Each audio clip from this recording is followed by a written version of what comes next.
अभिमान की ताकत फरिश्तों को भी शैतान बना देती है, लेकिन नम्रता की ताकत मनुष्य को भी फरिश्ता बना देती है। नमस्कार दोस्तों, मैं ज्योतिष आचार्य वासुदेव मिश्रा आपका अपने चैनल सत्य की खोज में हार्दिक अभिनंदन करता हूं। दोस्तों, आज का यह ज्योतिष का कार्यक्रम आपके लिए बेहद ही ज़्यादा खास कार्यक्रम साबित होगा। जी हाँ, आज हम चर्चा करेंगे एक अद्भुत संयोग के बारे में जो पूरे 30 साल के पश्चात बना है। इसलिए आज के इस कार्यक्रम को बिना मिस किए अंत तक देखने का प्रयास कीजिए। और अगर आप अपनी जन्म कुंडली पर हमसे परामर्श लेना चाहते हैं, अपने प्रश्नों का उत्तर जानना चाहते हैं, अपनी समस्याओं का समाधान जानना चाहते हैं या फिर खराब ग्रह दशाओं का उपाय जानना चाहते हैं, तो आपको हमारा कॉन्टैक्ट नंबर डिस्क्रिप्शन बॉक्स में और वीडियो में मिल जाएगा, जहां से आप संपर्क करके या तो डायरेक्ट फ़ोन कॉल के थ्रू या फिर व्हाट्सएप के माध्यम से अपने तमाम प्रकार के प्रश्नों के उत्तर के साथ ही अपनी जन्म कुंडली का विस्तार पूर्वक अध्ययन करवा सकते हैं। जी हाँ, तो देखिए, कर्मठता के कारक ग्रह मंगल 14 मार्च 2024 की दोपहर कर्म के ग्रह शनि की मूल त्रिकोण राशि कुंभ राशि में प्रवेश कर चुके हैं और आने वाले 23 अप्रैल 2024 तक इसी कुंभ राशि में अपने कट्टर शत्रु शनि के साथ युति बना करके गोचर करेंगे। फिर पुनः 23 अप्रैल को राशि परिवर्तन करके अपने परम मित्र देवगुरु बृहस्पति की साधारण जलीय राशि मीन राशि में भूमिपुत्र मंगल प्रवेश कर जाएंगे। तो ऐसे में बड़े विस्तार के साथ जानने का प्रयास करेंगे कि शनि और मंगल की युति आपके जीवन में किस प्रकार से आपको प्रभावित करेगी। इस युति के प्रभाव से कौन कौन से बड़े परिवर्तन आपके जीवन में होने वाले हैं, किन किन क्षेत्रों से विशेष तौर पर आपको सफलता की प्राप्ति होगी, इस युति प्रभाव से आपकी सेहत कैसी रहेगी, आपकी शिक्षा, आपकी लव लाइफ, आपका वैवाहिक जीवन, पारिवारिक जीवन कैसा रहेगा, भाग्य, करियर, बिजनेस, व्यापार और फाइनेंस के दृष्टिकोण से मंगल और शनि के इस युति को आपके लिए कितना फायदेमंद कहा जा सकता है। साथ ही साथ मंगल और शनि के इस कॉम्बिनेशन प्रभाव को और ज़्यादा बेहतर बनाने के लिए क्या उपाय आपको करना चाहिए, ये तमाम प्रकार की जानकारी आज के इस ज्योतिष के कार्यक्रम में आपको बताएंगे। इसलिए कार्यक्रम को बिना मिस किए अंत तक देखने का प्रयास कीजिए, जिससे आप शनि और मंगल के कॉम्बिनेशन प्रभाव को बड़ी सहजता और सरलता के साथ समझ सकें। जी हाँ, अब देखा जाए तो शनि और मंगल का कुंभ राशि में एक साथ मिलन होना यह एक नहीं, दो नहीं, बल्कि पूरे 30 साल के पश्चात हुआ है। जी हाँ, 30 साल में ही एक या दो बार ऐसा संयोग आता है जब कुंभ राशि में शनि और मंगल एक साथ होते हैं। और यह बात आपको भली भांति मालूम है कि भूमिपुत्र मंगल शनि की ही राशि में अपने आप को विशेष बलवान महसूस करते हैं। पहले तो शनि की साधारण राशि यानी कि मकर राशि में मंगल उच्च के होते हैं। उसके पश्चात यह कुंभ राशि जो शनिदेव की मूल त्रिकोण राशि है यानी कि कर्म राशि है।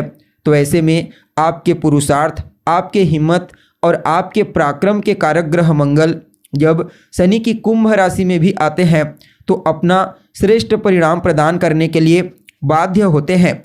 यहाँ पर तो शनि के साथ युति बना करके पूरे 30 साल के पश्चात गोचर करेंगे, जो अपने आप में ही अद्भुत और श्रेष्ठ कहा जा सकता है। तो ऐसे में आप समझ सकते हैं शनि और मंगल के इस कॉम्बिनेशन का प्रभाव आपके जीवन में कितना बेहतरीन तरीके से आपको प्राप्त होगा। जी हाँ, अब देखा जाए तो आप लोगों के लिए यानी कि वृषभ राशि वालों के लिए मंगल और शनि का यह कॉम्बिनेशन आपकी राशि से दसम भाव में बना है। दसम भाव जो नेचुरल रूप से मंगल का उच्च स्थान होता है। इसके साथ ही यहाँ पर सेनापति मंगल दिग्बली भी होते हैं और अभी गोचर में शनि भी इसी दसम भाव से गोचर कर रहे हैं। तो ऐसे में दसम भाव में मंगल और शनि का एक साथ होना यह बाकी अन्य राशियों की तुलना में आपके लिए थोड़ा ज़्यादा ही श्रेष्ठ परिणाम प्रदायक साबित होगा। जी हाँ, क्योंकि शनि पहले से ही यहाँ पर आपके लिए सस नाम का पंच महापुरुष राजयोग बनाकर गोचर कर रहे हैं। तो ऐसे में मंगल के दसम भाव में शनि के साथ युति बनाने के चलते इस राजयोग के प्रभाव में विशेष वृद्धि होगी और इस राजयोग का प्रभाव संपूर्ण रूप से आपको प्राप्त होने लगेगा। और यहाँ पर आपके लिए एक और प्लस पॉइंट यह होगा कि 31 मार्च तक शुक्र इसी दशम भाव में गोचर करेंगे। तो शनि, मंगल और शुक्र इन तीनों ग्रहों की युति आपके कर्म भाव पर बनेगी। तो निश्चित तौर पर यह आपके कार्य क्षेत्र के दृष्टिकोण से आपको काफ़ी बेहतर और सकारात्मक परिणाम प्रदायक साबित होंगे। हालांकि दशम भाव में गोचर करते हुए मंगल की चतुर्थ दृष्टि आपकी राशि के ऊपर होगी, तो थोड़ी सी सेहत का आपको विशेष ध्यान रखना पड़ेगा। लेकिन इस गोचर काल के दौरान आपके अंदर उत्साह, ऊर्जा का संचार विशेष रूप से होगा और कहीं ना कहीं इस समय घूमने फिरने में बहुत आप आनंद महसूस करेंगे। बहुत सारे अवसर आपको प्राप्त होंगे। क्योंकि यहाँ पर मंगल आपके 12वें भाव के स्वामी बनते हैं और आपकी राशि के स्वामी शुक्र के साथ युति बना करके गोचर करेंगे और अभी मंगल की दृष्टि भी आपकी राशि के ऊपर है। तो ऐसे में घूमने फिरने का प्रबल योग बना है। हालांकि सभी लोगों के लिए ऐसा पॉसिबल नहीं हो पाएगा, क्योंकि इस कॉम्बिनेशन के प्रभाव से कार्य क्षेत्र में थोड़ी भाग दौड़ बढ़ने वाली है। इसलिए जो लोग बिजनेस व्यापार के क्षेत्र में कार्यरत हैं उन लोगों को मौज मस्ती के लिए उतना समय नहीं मिल पाएगा, लेकिन कार्य क्षेत्र में विशेष रूप से वृद्धि देखने को मिलेगी। अगर आप नौकरी भी करते हैं तो प्रमोशन की प्रबल संभावना है। हालांकि वर्कलोड भी विशेष रूप से बढ़ता हुआ दिखाई दे रहा है, जैसा कि आपको बता दिया गया है। लेकिन फिर भी यह कॉम्बिनेशन आपको आपके कार्य क्षेत्र के दृष्टिकोण से अद्भुत परिणाम प्रदायक साबित होगा। आपके आर्थिक दृष्टिकोण से आपको विशेष लाभ प्रदायक साबित होगा। कुछ आपके ट्रैवल हो सकते हैं। जी हाँ, चाहे वह ट्रैवल बिजनेस व्यापार को लेकर के हो या फिर किसी और धार्मिक यात्रा, घूमने फिरने को लेकर के हो, किसी न किसी प्रकार से ट्रैवलिंग अवश्य ही इस कॉम्बिनेशन के प्रभाव से आपको देखने को मिलेगी। हालांकि देखिए, अभी शनिदेव अस्त चल रहे हैं, 26 मार्च तक रहेंगे अस्त, फिर 26 मार्च को जब उदय होंगे तो निश्चित तौर पर शनि के द्वारा मंगल को बल की प्राप्ति होगी।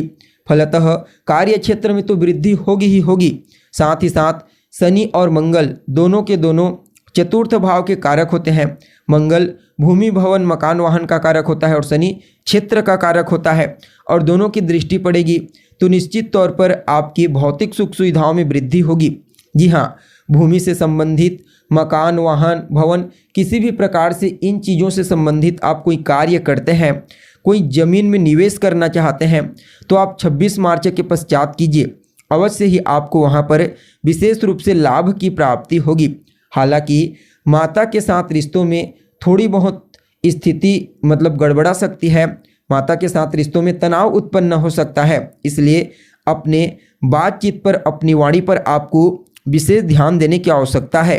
हालांकि यह समय आपके जीवन में, आपके करियर में आपको आगे बढ़ने के लिए नए अवसर प्रदान करने वाला साबित होगा। नए मौके आपको प्राप्त होंगे, सिर्फ कार्य क्षेत्र में आगे बढ़ने के लिए ही नहीं, बल्कि हर क्षेत्र में अपने वर्चस्व को मजबूती प्रदान करने के लिए आपको एक से बढ़कर एक अवसर प्राप्त होने वाले हैं। तो ऐसे में आपके लिए शनि और मंगल के इस कॉम्बिनेशन को अद्भुत और श्रेष्ठ ही कहा जा सकता है, क्योंकि दशम भाव जो हर प्रकार से श्रेष्ठ भाव है, केंद्र में भी श्रेष्ठ भाव है, और देखिए कर्म प्रधान विश्व रचि राखा, इसलिए कर्म अगर बढ़िया है तो फिर अन्य चीज़ें अपने आप ही श्रेष्ठ हो जाती है। इसलिए आपके लिए मंगल और इस शनि के कॉम्बिनेशन को, जो आपके कर्म भाव में बना है, अन्य राशियों की तुलना में थोड़ा ज़्यादा ही प्रॉफिटेबल और बेहतर परिणाम प्रदायक कहा जा सकता है। जी हाँ, यानी कि कुल मिलाकर के देखा जाए तो आप सभी वृषभ राशि वालों के लिए यह समय जो आने वाले लगभग देखोगे तो 23 अप्रैल तक रहेगा, अवश्य ही आपको श्रेष्ठ और बेहतर परिणाम प्रदायक साबित होगा। फिर भी इस समय को और बेहतर बनाने के लिए हनुमान जी की शरण ग्रहण कर लीजिए। जी हाँ, विशेष रूप से मंगलवार के दिन हनुमान जी के मंदिर में जाइए, उनका दर्शन कीजिए, उन्हें बूंदी का लड्डू भोग लगाइए और वहीं पर बैठ करके या तो हनुमान चालीसा का पाठ करें या फिर आप बजरंग बाण का पाठ करें। आपके लिए अवश्य ही यह कॉम्बिनेशन अद्भुत परिणाम प्रदायक साबित होगा। जी हाँ, तो दोस्तों कैसी लगी आपको जानकारी? उम्मीद करते हैं जानकारी आपको पसंद आई होगी। अगर जानकारी पसंद आए तो लाइक करें, शेयर करें और हमारे चैनल को सब्सक्राइब करें। आज के लिए बस इतना ही, फिर मुलाकात होगी एक नए और ताज़ा एपिसोड में। तब तक के लिए आप हमें इजाज़त दीजिए। नमस्कार।